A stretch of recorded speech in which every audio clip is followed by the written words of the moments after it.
De acuerdo con Mexicanos Primero, la inequidad en la distribución del Fondo de Aportaciones Múltiples destinado a cubrir las necesidades de infraestructura de las escuelas de educación preescolar, primaria y secundaria pone en desventaja a las entidades con las mayores carencias porque, paradójicamente, son las que menos recursos recibirían.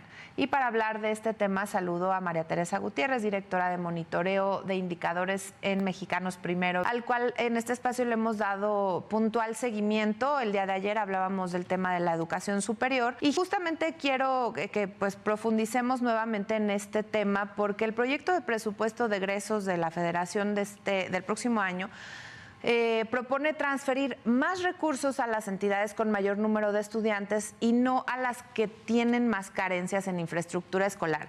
Esto, como bien dicen ustedes, pues no distribuye equitativamente los recursos y queremos justamente que nos expliques cómo va a hacer esta inequidad y cómo se van a distribuir. Sí, Sandra, muchísimas gracias por tocar este tema tan importante y por recibirnos nuevamente. Pues quiero empezar recordando lo que a veces se nos olvida, que el dinero que el Ejecutivo Federal destina a cubrir todas las necesidades, todos los programas sociales, todas las políticas públicas que está proponiendo, es dinero de todos los mexicanos, de que todos los mexicanos contribuimos a través de nuestros impuestos. Y muchos de los mexicanos pues no se encuentran en la Ciudad de México, todos se encuentran en las entidades federativas. Entonces, el gobierno federal redistribuye recursos a través de distintos fondos que son para que se ejecuten directamente en cada uno de los estados.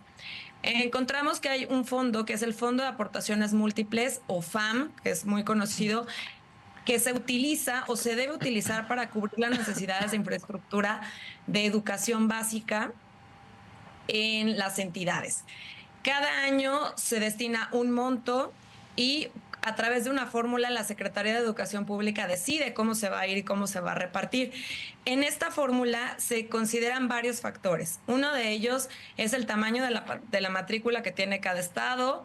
Otro de los factores es el tamaño de la población que no está asistiendo a la escuela y que debería estar asistiendo.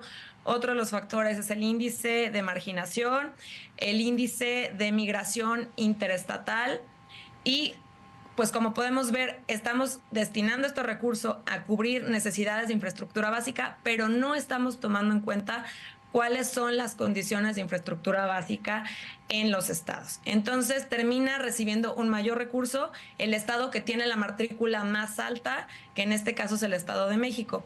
El segundo lugar en recepción de recursos de este fondo es Chiapas, que ahí sí vemos una paridad más cercana a la realidad, puesto que Chiapas tiene una gran necesidad en materia de infraestructura educativa, porque tenemos más del 70% de escuelas que no cuentan con todos los servicios básicos.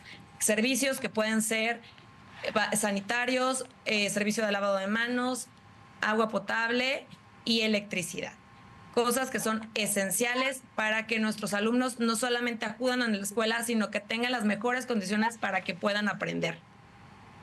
Y justamente entonces, bueno, nos dices, el Estado de México, por ser el que más alumnos tiene, por número de alumnos, porque uno en la lógica rápida diría, bueno, claro, mientras más alumnos, pues más presupuesto. Pero a la hora que analizas, justo como tú nos estás diciendo, pues sí, puede ser que aquí haya muchos alumnos, pero cuentan con lo necesario para todos los días, pero acá son menos alumnos y no tienen ni siquiera electricidad. Entonces, ¿cuáles son las principales deficiencias en las escuelas en México en cuanto a infraestructura que ustedes han investigado que hay? Hay que recordarlas, hay que señalarlas, porque un niño no puede aprender de ninguna manera o muy poco puede aprender cuando no tiene cubiertas estas necesidades, por ejemplo, sanitarias.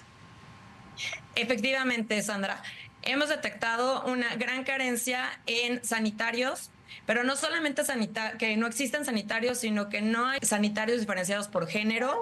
Recordemos que en cierto momento pues ya es importante tener sanitarios para niños y para niñas.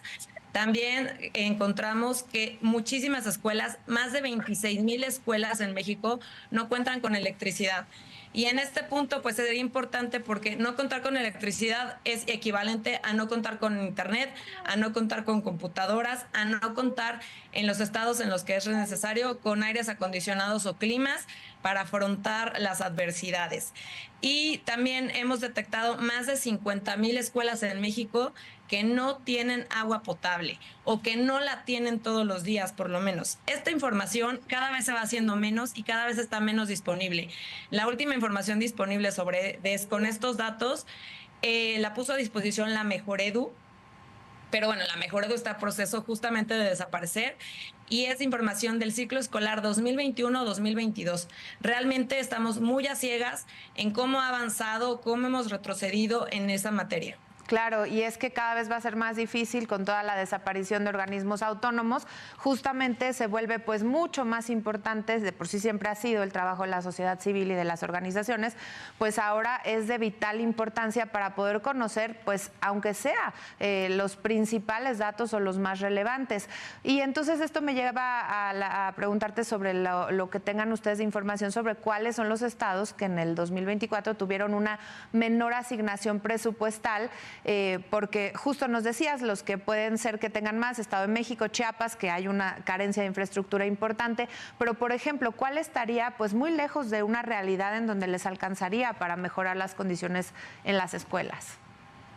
Sí, Sandra, te voy a citar un ejemplo muy claro, que es el estado de Guerrero, que es el estado que tiene el mayor índice de marginación, que no cuenta con 70% de escuelas con servicios completos y que además pues tiene una matrícula mediana, digamos, en la que no está ni remotamente cerca de ser el primer lugar en recepción. Recordemos que además en Guerrero el año pasado tuvimos los embates del huracán Otis, que dejó seriamente dañada la infraestructura escolar en toda la zona de la costa y que este año volvió a ser golpeado por el huracán John.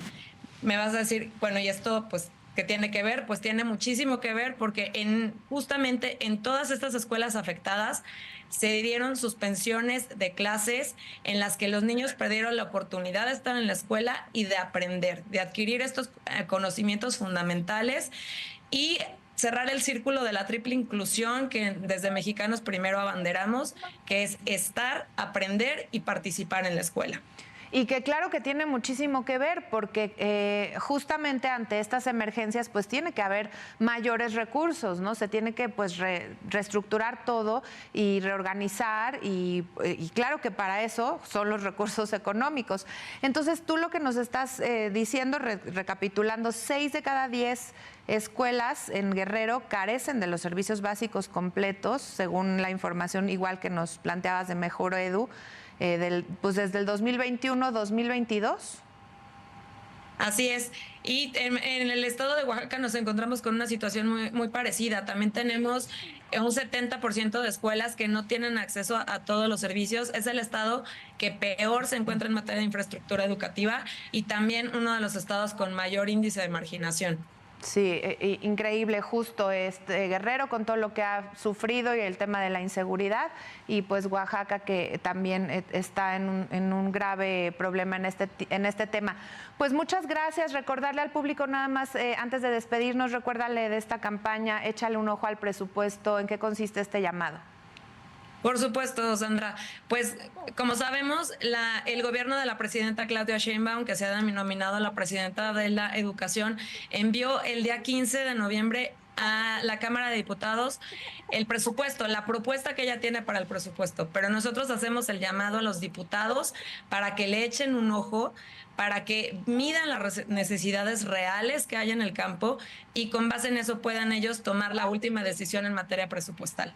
Bien, pues muchísimas gracias María Teresa Gutiérrez, directora de Monitoreo de Indicadores en Mexicanos Primero, por habernos acompañado esta tarde en un tema tan importante. Gracias, buenas tardes. Gracias, Sandra, muy buenas tardes.